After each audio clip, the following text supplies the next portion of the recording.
Chapters 27 and 28 of Rasselas, Prince of Abyssinia. This recording is in the public domain. Recording by Martin Geeson. Rasselas, Prince of Abyssinia, by Samuel Johnson. Chapter 27. Disquisition upon Greatness. The conversation had a short pause. The prince, having considered his sister's observation, told her that she had surveyed life with prejudice, and supposed misery where she did not find it. "Your narrative," says he, "throws yet a darker gloom upon the prospects of futurity. The predictions of Imlac were but faint sketches of the evils painted by Necaia. I have been lately convinced that quiet is not the daughter of grandeur or of power, that her presence is not to be bought by wealth nor enforced by conquest. It is evident that as any man acts in a wider compass, he must be more exposed to opposition from enmity or miscarriage from chance.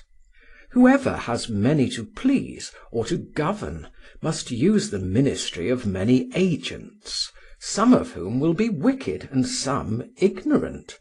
By some he will be misled, and by others betrayed. If he gratifies one, he will offend another. Those that are not favoured will think themselves injured, and since favours can be conferred but upon few, the greater number will be always discontented." "The discontent," said the Princess, "which is thus unreasonable, I hope that I shall always have spirit to despise, and you power to repress." "Discontent," answered Rasselas, "will not always be without reason under the most just and vigilant administration of public affairs. None, however attentive, can always discover that merit which indigence or faction may happen to obscure, and none, however powerful, can always reward it. Yet he that sees inferior desert advanced above him will naturally impute that preference to partiality or caprice, and indeed it can scarcely be hoped that any man, however magnanimous by nature or exalted by condition, will be able to persist forever in fixed and inexorable justice of distribution. He will sometimes indulge his own affections, and sometimes those of his favourites.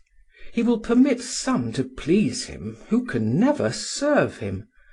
He will discover in those whom he loves qualities which in reality they do not possess, and to those from whom he receives pleasure he will in his turn endeavour to give it.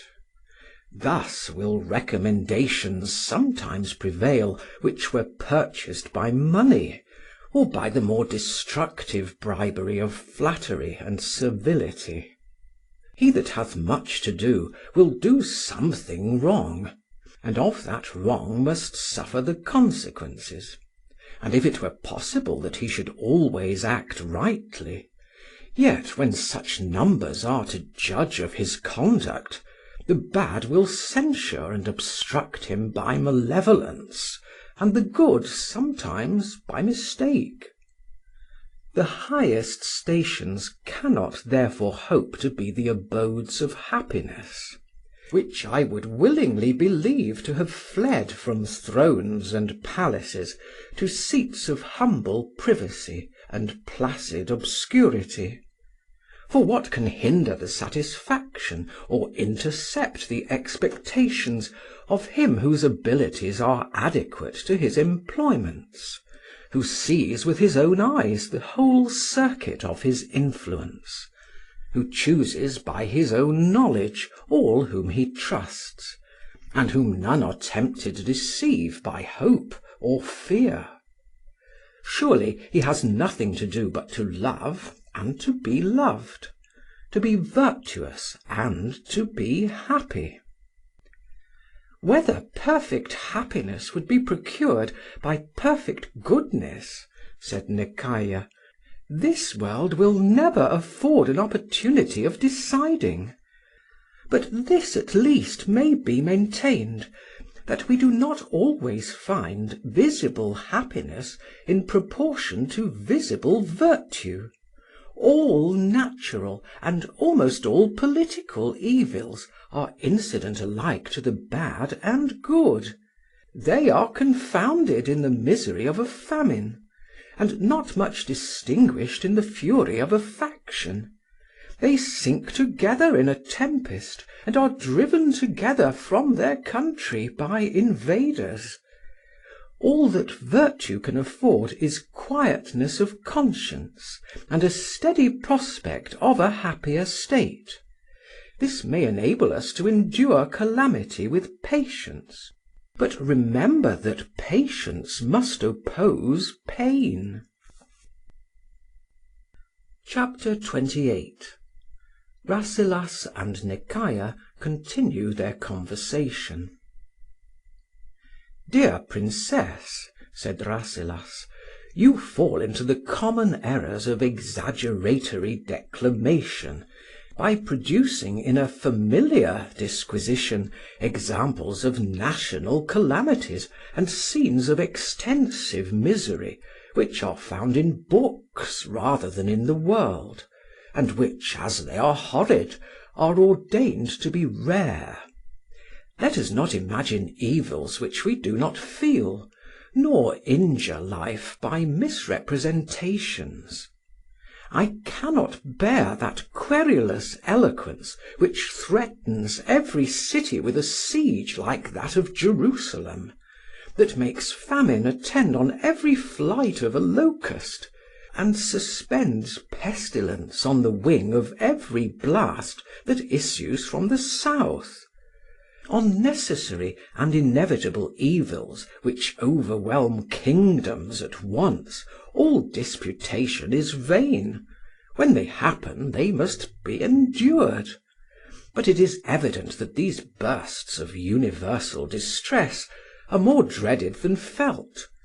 Thousands and tens of thousands flourish in youth and wither in age without the knowledge of any other than domestic evils, and share the same pleasures and vexations, whether their kings are mild or cruel, whether the armies of their country pursue their enemies or retreat before them.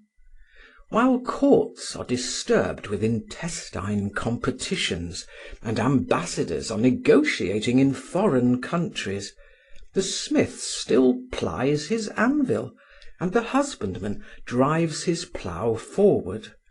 The necessaries of life are required and obtained, and the successive business of the season continues to make its wonted revolutions. Let us cease to consider what perhaps may never happen, and what, when it shall happen, will laugh at human speculation. We will not endeavour to modify the motions of the elements, or to fix the destiny of kingdoms. It is our business to consider what beings like us may perform, each labouring for his own happiness by promoting within his circle, however narrow, the happiness of others. Marriage is evidently the dictate of nature. Men and women were made to be the companions of each other, and therefore I cannot be persuaded but that marriage is one of the means of happiness. I know not, said the Princess, whether marriage be more than one of the innumerable modes of human misery. When I see and reckon the various forms of connubial infelicity, the unexpected causes of lasting discord, the diversities of temper, the oppositions of opinion, the rude collisions of contrary desire where both are urged by violent impulses, the obstinate contest of disagreeing virtues where both are supported by consciousness of good intention, I am sometimes disposed to think, with the severer casuists of most nations, that marriage is rather permitted than approved, and that none, but by the instigation of a passion too much indulged, entangle themselves with indissoluble compact. You seem to forget, replied Rasselas, that you have even now represented celibacy as less happy than marriage. Both conditions may be bad, but they cannot both be worse. Thus it happens, when wrong opinions are entertained, that they mutually destroy each other and leave the mind open to truth. I did not expect, answered the Princess, to hear that imputed to falsehood, which is the consequence only of frailty. To the mind, as to the eye, it is difficult to compare with exactness objects vast in their extent and various in their parts. When we see or conceive the whole at once, we readily note the discriminations and decide the preference. But of two systems, of which neither can be surveyed by any human being in its full compass of magnitude and multiplicity of complication, where is the wonder that, judging of the whole by parts, I am alternately affected by one and the other, as either presses on my memory or fancy? We differ from ourselves, just as we differ from each other, when we see only part of the question, as in the multifarious relations of politics and morality. But when we perceive the whole at once, as in numerical computations, all agree in one judgment, and none ever varies in his opinion. Let us not add, said the Prince, to the other evils of life the bitterness of controversy, nor endeavour to vie with each other in subtleties of argument. We are employed in a search of which both are equally to enjoy the success or suffer by the miscarriage. It is therefore fit that we assist each other. You surely conclude too hastily from the infelicity of marriage against its institution. Will not the misery of life prove equally that life cannot be the gift of heaven? The world must be peopled by marriage, or peopled without it. How the world is to be peopled, returned Nekayah, is not my care, and need not be yours.